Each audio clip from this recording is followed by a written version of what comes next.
interested in the marriage again. I'm not interested in the marriage again. I'm not in again. I want to file for divorce. I don't like him again. I don't love her again. I think the first question you should ask yourself is, was there even a valid marriage in the first place? Was this marriage even validly contracted in the first place? Because some of you will stay in a marriage for like 10 years, and at the end of the day, the Lord will tell you, I'm sorry, we don't know that you're married. It does not exist. You are not married. Nothing will happen to the offspring of the marriage, but you were never married. You're not inheriting nothing.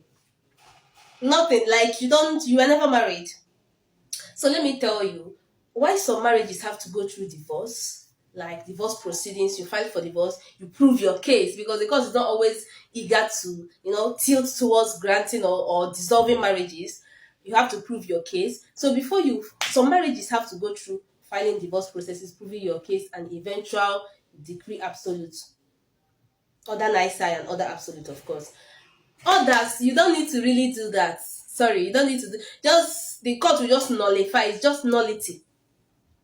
Now, what amounts to a marriage that will be nullified, or the one that have to be divorced through the normal divorce processes, is when the one you entered is ab initio not valid.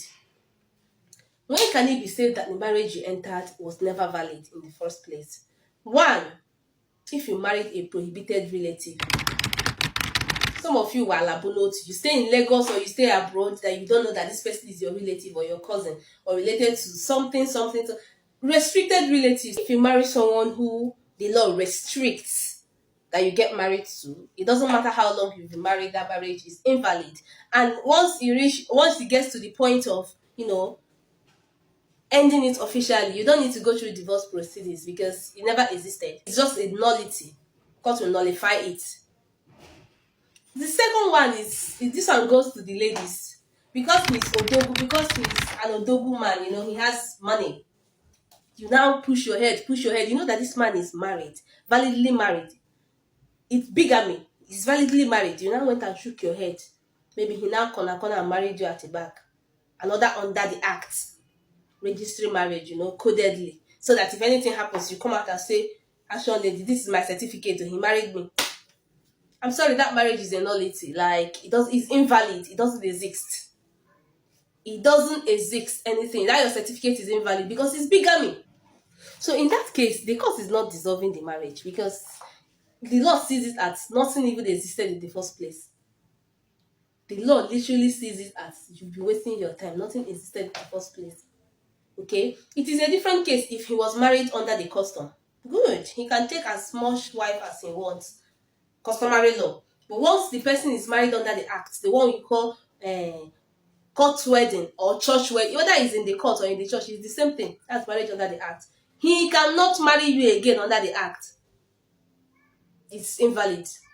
So it doesn't even exist in the first place. Another one is when you marry someone without their consent, or the consent is obtained but through duress. The person did not willingly consent to that marriage. That marriage never existed in the first place. You are not divorcing the person. You don't worry. You won't go through the process of in divorce proceedings because it's a nullity in the first place. So what you have to do is, before you get into marriage, whether you're related, whether he's married, whether she's related to you in any way. Is this person up to the age to contract marriage? Is this consent she's giving me, is she willingly consenting to this marriage? And every other thing, so that you don't spend 15 years in an invalid marriage. Thanks for watching.